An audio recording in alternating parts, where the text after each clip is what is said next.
Hola, buenas noches. Aquí estamos en esta casa muy viva para comenzar con este segundo live de nuestra historia. Ya en un ratico Ricardo se une a nosotros y bueno, pues qué alegría porque hoy vamos a estar hablando de nuestra adolescencia. Pero como lo hicimos la sesión anterior, no vamos a estar solamente hablando de nosotros y de nuestra historia, sino que además te vamos a compartir esos puntos importantes que tienes que tener en cuenta para la adolescencia de tus hijos, bien sea que estén en la primera infancia o que ya estén en la adolescencia, porque son puntos que pasarlos por alto, descuidarlos, seguramente va a traer consecuencias. Por el contrario, tenerlos en cuenta, pues va a ser muy beneficioso para los hijos. Hay varios expertos, María Montessori, por ejemplo, hace más de 100 años lo sostenía muy acertadamente. Hay teóricos que dicen que el reflejo o el espejo de la infancia es la adolescencia. Todo lo que los niños viven en su primera infancia, en su edad escolar o segunda infancia, como lo llaman, se verá recogido en la adolescencia. Es decir, esos niños que en la infancia contaron con, ay, perdón, yo estoy súper apestada, pero esos niños que contaron con la presencia de sus papás en la infancia, que tuvieron una buena relación con sus papás en la infancia, pues en la adolescencia van a ser niños que van a seguir confiando en sus padres y teniendo esa relación de cercanía con sus padres. Entonces, bueno, ya no siendo más, vamos a arrancar. Voy a saludar a Leito Bello, a Vivi Ramírez, la flaca, una gran amiga a quien quiero mucho y quien conocerá y recordará algunas cosas también de esta etapa que compartimos, la adolescencia. A Sebas Arboleda, que tiene una misión maravillosa. Gracias a Sebas y a todos los de Conciudadanos por todo lo que hacen por el país, por la familia, por los niños, por la vida, por todo. De verdad, mil gracias. Y bueno, saludamos también a Dora Giraldo, que acaba de unirse, y a todos los que se van a seguir uniendo. Compartan este tesoro, por favor, no se lo guarden para ustedes. Y entonces, la semana, hace 15 días, les contábamos un poco sobre nuestra infancia, la historia de Ricardo, la historia de Camila. Y hoy vamos a estar hablando un poco de la adolescencia. Como les contamos, para quienes no vieron el capítulo anterior, ojalá lo vean. Para quienes no lo han visto y que no estén como tan perdidos, les contamos, tercera hija de 3 hijos, soy la menor, la chiquita, la consentida. Ricardo es el tercero de 4, 3 hombres, la chiquita es mujer, entonces ella es la súper consentida. Mis papás se separaron cuando yo tenía 4 años y los papás de Ricky, por el contrario, pues aunque siempre tuvieron algunas dificultades, como cualquier matrimonio, pues siempre permanecieron unidos. Entonces, ahora sí, pues arranca tú con la adolescencia mientras yo le doy de comer a este gordito. Bueno, saludamos a los que se siguen uniendo. Vamos, como decía Cami, a estar compartiendo con ustedes estos miércoles algunos momentos de nuestra historia que también nos han dado luces para vivir nuestra paternidad y la maternidad de mi esposa. Entonces, hoy vamos a compartirles rápidamente un poco de nuestra historia en la adolescencia. Y bueno. O en la aborrecencia. En la adolescencia, bueno. Mi adolescencia, los primeros años fueron muy tranquilos. Yo era un niño muy tranquilo, muy juicioso, me iba muy bien en el colegio y llegó un momento de mi adolescencia en la que eso empezó a cambiar porque yo tenía muchas heridas en mi corazón y la forma como yo empecé a sacar todo lo que tenía adentro fue volviéndome un poco rebelde.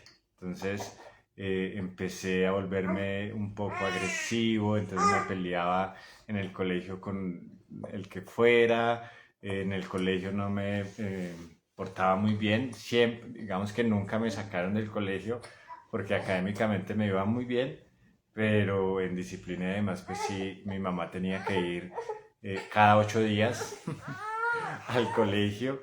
Hice llorar mucho a mi mamá por esos años de rebeldía en mi adolescencia y parte de mi juventud, que después será otro momento. Pero lo que yo recuerdo de esos años es que tenía muchas heridas en mi corazón, que la forma como yo encontré para sacar todo eso que tenía en el corazón era a través de esta rebeldía, de hacer cosas que sabía que lastimaban mi corazón y que lastimaban el corazón de otras personas. Bueno, y yo por mi parte ya ahorita de pronto Ricky les comparte más detalles de su adolescencia. Vamos a contarles cuál es el momento de la adolescencia, entre qué momento y qué momento hablamos de adolescencia. Digamos que hay diferentes autores, pero normalmente la adolescencia se entiende desde los 12 años, hay autores que lo hablan hasta más o menos los 18, hay autores que lo hablan hasta los 20 años, pero bueno, digamos que hablamos más o menos de esas edades, de esa etapa. Mi adolescencia fue una adolescencia, pues yo siempre fui muy extrovertida, muy sociable, nada de pena, siempre como con muchos amigos. Entonces, pues mi adolescencia también fue como ese escape a muchas heridas, como cuenta Ricky, que también yo tenía. En la adolescencia me acuerdo mucho y aquí voy a hablar de un primer punto y es la relación con Dios. Sabemos que en nuestra misión de ser padres, y esa era una de las tareas que les dejábamos en el live anterior, no mentiras, en el live que estuvimos hablando de Dios en la crianza, les decíamos que una de las tareas era escribir cuál es esa misión que Dios les ha confiado al ser papás. Pues nosotros tenemos muy claro, Ricardo y yo, que nuestra misión como papás, como esposos, como familia, es llegar al cielo y que nuestros hijos también lleguen al cielo. Y pues aquí vamos a hablar de cómo cultivamos o no la relación de nuestros hijos con Dios. Yo nací en una familia, digamos que de parte materna, mis abuelos súper católicos, mi abuelita es una santa, murió hace 20 días, no, hace un mes ya, a los 104 años y fue una gran mujer que nos dejó un legado demasiado lindo a sus 10 hijos, a sus 30 nietos y a sus 43 bisnietos. Una mujer que recuerdo mucho a mis abuelos, los sábados que íbamos a su casa, todos íbamos y todos éramos bienvenidos, almuerzos de 100 personas, 60 personas, todos los sábados, imagínense, desde el primo más chiquito hasta el primo más grande, todos los tíos, y siempre sábado 4 p.m. nos entrábamos todos en la sala, los chiquitos en el piso, a rezar el rosario. Era una mujer de Eucaristía diaria, de Santísimo, pertenecía al grupo de las adoradoras eucarísticas. Bueno, hablo más de mi abuelita porque vivió más años. De mi abuelito no tengo tantos recuerdos, pero hija de una mamá criada en un hogar católico, un papá que gracias a la separación y al divorcio que tuvo con mi mamá, pues encontró a Dios. Es otra historia, pero es muy lindo porque cuando ellos se separan, él le pide a la Virgen María, él le dice, me quedé sin esposa y mis hijos se quedaron viviendo conmigo, te pido que tú seas la madre y la reina de este hogar. Y entonces empieza una relación con Dios a través de la Virgen María y a través del corazón de la Virgen se enamora profundamente de Jesús, de Dios. Y empieza él su relación con Dios y yo recuerdo que de chiquitos mi papá nos llevaba a grupos de oración. Entonces de niña yo crecí en esa relación con Dios. Pero en la adolescencia, de repente, por las heridas que habían en mi corazón, todo cambió. Me acuerdo que a los 14 años estábamos con mis amigos en el conjunto y al frente del conjunto quedaba una parroquia. Y entonces los papás decían, bueno, vamos a misa de 6, que es la misa de jóvenes. Y nos íbamos todos juntos en combo y les decíamos a los papás, entren ustedes, nosotros nos hacemos afuera. Y nos quedábamos afuera hablando, riéndonos y todos los papás en misa y nosotros, el combo de amigos, afuera riéndonos y entrábamos al momento de la paz y volvíamos a salirnos y nos quedábamos haciendo visita y para nosotros esa era la misa. Y sin darme cuenta, poco a poco me empecé a alejar de Dios. Empieza la etapa de los noviazgos, por supuesto en la casa nadie me había hablado ni de la pureza, ni de la castidad, ni del valor de la espera, ni de lo que significaba un noviazgo. y empieza esa etapa, ¿no? La niña popular, la niña linda, entonces muchos novios y empieza una vida afectiva demasiado desordenada, que me dejó muchísimas heridas y que de paso pues le hice muchísimas heridas a las personas que estaban cerca de mí. Entonces aquí vamos a hacer el primer corte. No sé si tú te quieres devolver un poquito a contarles sobre tu relación con Dios, ¿no? Bueno, aquí hacemos un primer corte para hablar de la relación con Dios. De parte de la familia de Ricky, pues mi suegra iba a misa, pero era de la que los pellizcaba, que vamos para misa, y los obligaba a ir a misa, pero como que no había una conciencia ni de parte de la familia de Ricardo, en Ricardo, ni en mí, de parte de mi familia, de lo que era la Eucaristía, del milagro tan grande que era la Eucaristía. Como que éramos católicos por tradición, pero no entendíamos los regalos que teníamos en la Eucaristía. Entonces, aquí van dos cosas muy importantes. Y es la primera, ¿qué tipo de relación quieres que tengan tus hijos con Dios? Y acá con Ricardo siempre lo hablamos, y es que un reflejo del amor de Dios para nuestros hijos somos los padres. Qué lindo que nuestros hijos digan, si Dios es mejor que mi papá, debe ser increíblemente hermoso porque tengo un papá muy lindo. Si la Virgen se parece en algo a mi mamá, debe ser maravillosa porque mi mamá es maravillosa y es hermosa, y no todo lo contrario. Alguna vez en un retiro, un niño de 8 años más o menos nos decía, uy no, si Dios es como mi papá, yo no quiero saber nada de Dios porque mi papá es terrible, me pega, me hace, me dice, me insulta, no está, no comparte, no. Entonces, primer mensaje de hoy es, o bueno, primera tarea, ¿cómo quieres que sea la relación de tus hijos con Dios? Porque eso se vive, pero también se aprende. Tus hijos aprenden a relacionarse con Dios del testimonio que tú les das, pero también de los momentos de oración que propicias en casa, que propicias en el hogar, del disfrute que ellos encuentran en la relación con Dios. Si te ven a ti haciendo oración, si te ven que vas a misa y llegas feliz, si van juntos a misa y es un momento de gozo, de alegría, pues es que todo eso se va quedando en el corazón y en la mente. Pero si además les explicas lo que es la Eucaristía, lo que se vive en cada momento, la liturgia, la riqueza del Evangelio, si además de vivirlo les explicas con argumentos, pues todo eso que tú vives, que tu esposo vive, que viven como familia y que viven con los hijos, va a tener sentido, no va a ser vacío.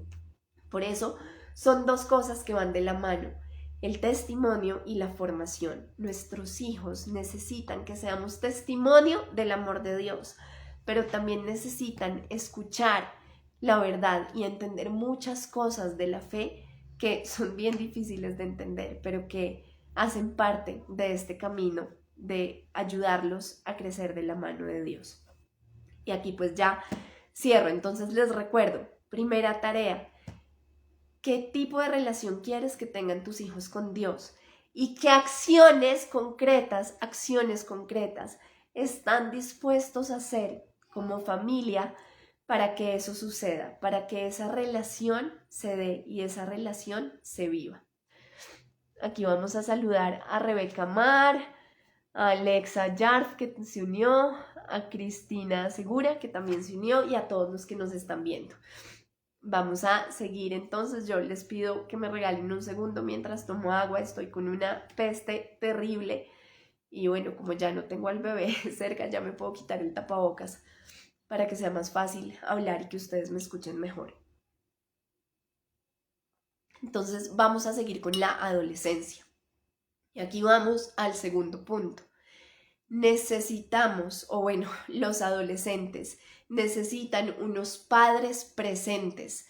Hay un video muy lindo, ahorita se los vamos a dejar ahí pues como en los comentarios, que dice, quiérelos cuando menos se lo merezcan, porque será cuando más lo necesiten.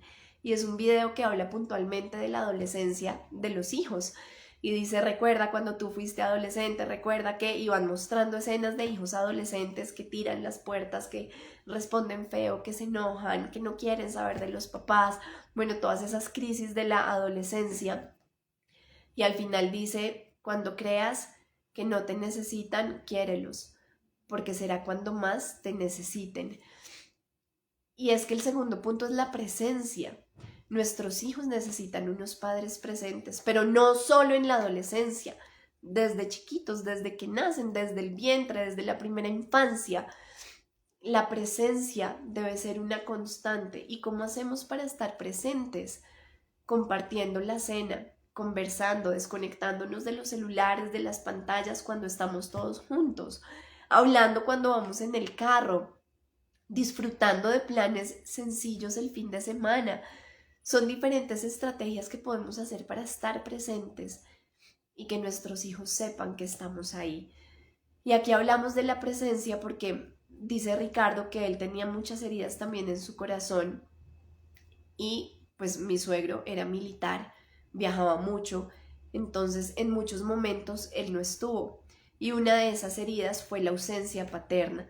Y aquí hago un paréntesis, nuestros papás son divinos y gracias a Dios tenemos una relación muy linda con ellos. Mis suegros los amo con todo el corazón, de verdad que son como otros papás que Dios me regaló, son demasiado lindos. Y mis papás, pues de verdad que siempre estuvieron ahí dándome lo mejor. Y es muy lindo porque todos los 5 abuelos, porque mi mamá se volvió a casar y decimos que nuestros hijos son súper afortunados porque no tienen 4, sino tienen 5 abuelos y además los 5 los consienten un montón y los 5 están presentes y los 5 salen al rescate cuando necesitamos algo.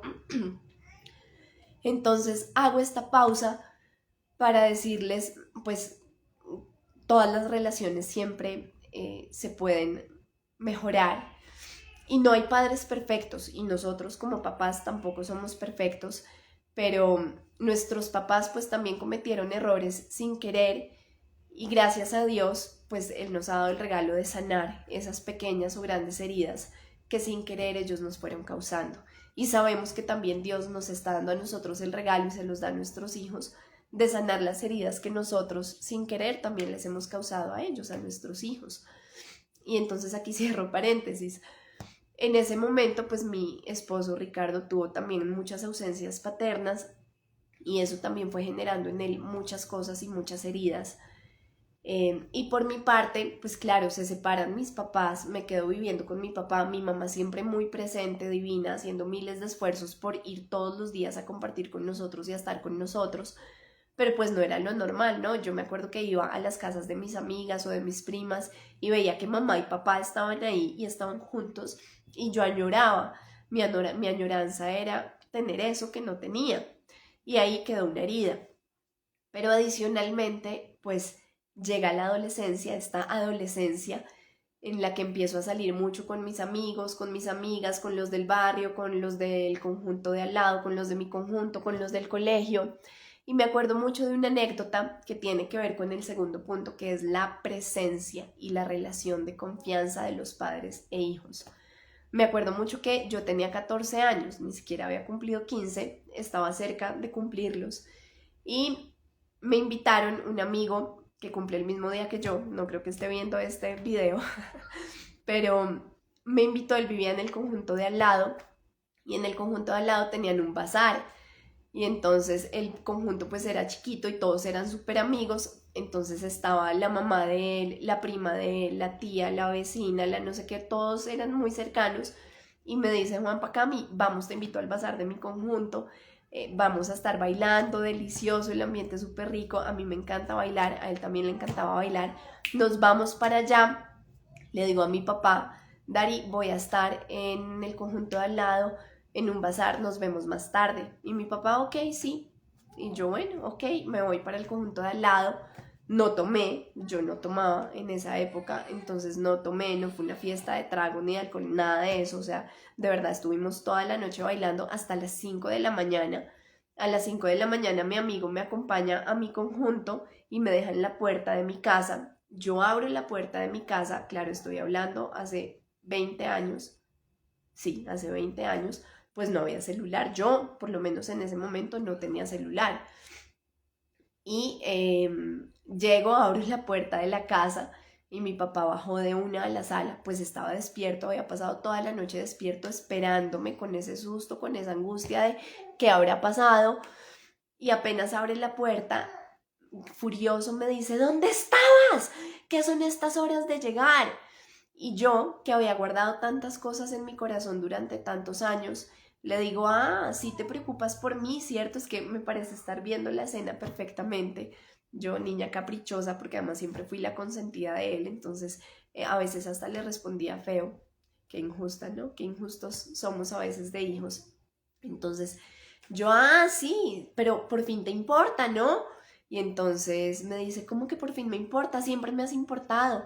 Y empecé yo, me desahogo y le digo, pues no pareciera. Yo siento que no tengo un papá, siento que tengo un banco, porque mi papá siempre pues nos dio todo lo mejor económicamente hablando y trabajaba mucho por hacerlo. Entonces yo le dije, siento que tengo un papá banco, que a veces llegas y ni siquiera entras a mi cuarto a saludarme, sino que me dejas plata por debajo de la puerta para las 11 del otro día. Llegas tarde, no me saludas. Y ojo, paréntesis, él llegaba tarde de hacer ejercicio porque trabajaba todo el día y por la noche iba al gimnasio. Él no era ni tomatrago ni mujeriego, no era que llegara tarde pues por estar en fiesta, borracho, parrandeando, no.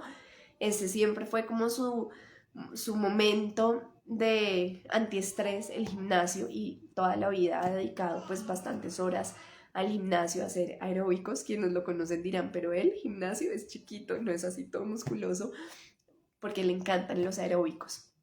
Entonces yo le decía, yo le reclamaba tiempo y yo le decía, es que yo no quiero de ti plata, yo no quiero que seas un papabanco. ¿Tú acaso sabes quiénes son mis amigos? ¿Sabes si tengo novio? ¿Sabes quién me gusta? ¿Sabes quién es mi mejor amiga? Tú no sabes nada de mí, no vengas a decirme que te preocupas por mí. Y me subí corriendo a mi cuarto llorando. Y bueno, ya después hay una conversación muy linda. Él espera que yo me calme, me golpea en la puerta, yo le abro y empezamos a hablar y hay un momento de diálogo y de perdón muy lindo. Pero ¿por qué les cuento esto? Porque la presencia de nuestros padres es muy importante. Fíjense que él siempre fue un muy buen papá, un papá muy amoroso, muy lindo. Siempre quiso darnos lo mejor a mis hermanos y a mí, pero poquito a poquito, sin darse cuenta, fue descuidando, además es hombre, ¿no? A los hombres les cuestan un poco más esos detalles. Entonces fue descuidando esa relación con su hija, que además era su hija consentida. O sea, yo nunca dudé que él me amara, solo que no me sentía amada. O sea, yo sabía que él me amaba, yo sabía que yo era importante para él, pero no me estaba sintiendo amada por él, aunque sabía que él me amaba. Entonces, aquí viene la segunda tarea y tiene mucho que ver con los lenguajes del amor de nuestros hijos. La tarea es, si pueden hacer la tarea completa, pues que se lean el libro de los 5 lenguajes del amor. Está para los hijos y está también para los adultos. Léanlo, de Gary Chapman. Es un libro súper lindo porque a veces nos puede pasar con nuestros hijos, que los amamos y ellos lo saben, pero quizás no se están sintiendo amados porque no se los estamos demostrando de la forma como ellos querían o como ellos lo necesitan o como ellos quieren. Mi papá me daba muchos regalos, él viajaba mucho y siempre me traía regalos que además me encantaban, conocía súper bien mis gustos, la talla de la ropa, todo perfecto, pero mi lenguaje del amor no eran los regalos. Yo necesitaba tiempo de calidad con él, que me escuchara, que supiera quiénes eran mis amigos, qué me pasaba, en dónde estaba, qué hacía, qué me daba miedo. Entonces la primera tarea que queremos dejarte hoy es, la segunda tarea es que te leas los 5 lenguajes del amor y que identifiques para cada uno de tus hijos y por supuesto para tu cónyuge cuál es ese lenguaje del amor principal, cómo se siente más amado tu cónyuge. Aquí no voy a hablar mucho de los 5 lenguajes del amor, pueden buscar en internet, pero ahí va la tarea. 5 lenguajes del amor para los hijos o 5 lenguajes del amor para los esposos. Entenderlo va a ser un regalo para ustedes y para la relación con sus hijos, se los aseguro. Y la segunda tarea es cómo puedo, acciones concretas, demostrarle más efectivamente a mis hijos esa presencia, que estoy ahí. ¿Cómo puedo demostrarle a mis hijos que estoy ahí?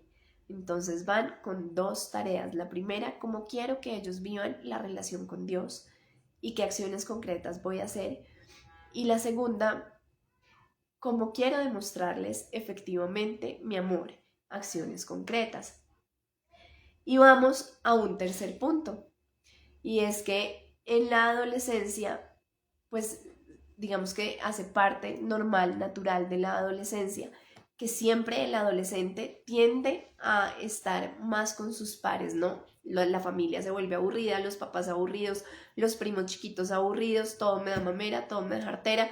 Lo máximo para mí es estar con mis amigos y quisiera pasarme la vida entera con mis amigos, y lo que digan mis papás pues parece que no es tan importante, hay que jarteras, pura carreta, es puro bla bla bla, pero lo que digan mis amigos es lo máximo, es súper importante. Y aquí hay un tercer punto que gracias a Dios a Ricardo y a mí no nos tocó, pero en este momento necesitamos hablarlo, y es el tema de las pantallas. Entonces el tercer punto no tiene que ver tanto con nuestro testimonio, pero ya para terminar, pues sí es algo que queremos dejar como una tercera tarea, y es que pues a través de las redes sociales, de las distintas aplicaciones de video, nuestros hijos pueden acceder a muchos contenidos que incluso nosotros ni siquiera quisiéramos que ellos vieran.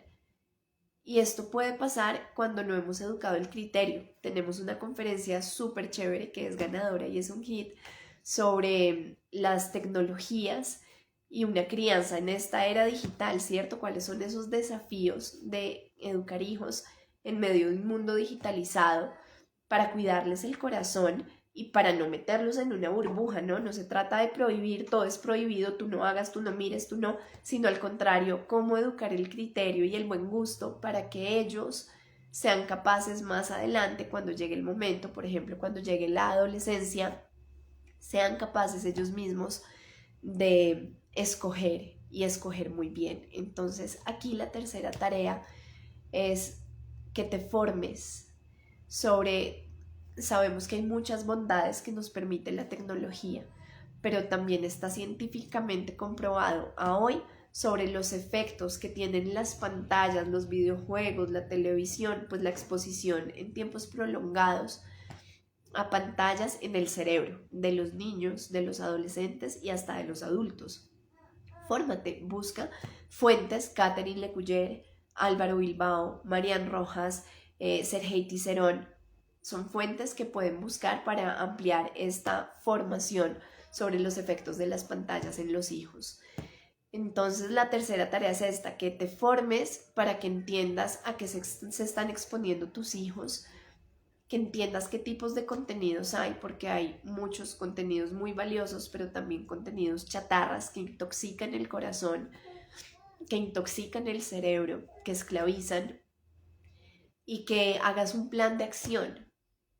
Si en la adolescencia nos enfrentamos, o pues el ser humano se enfrenta a una etapa de tantos cambios a nivel hormonal, físico, emocional, social, su forma de relacionarse con sus pares, con su familia, etc., pues a eso súmale que eso que tú viviste en la adolescencia hace 30 años, 25 años, 20 años, tus hijos lo están viviendo igual, pero súmale todo lo que tiene que ver con redes sociales, con likes, su autoestima, cómo afecta o impacta su autoestima en las redes sociales.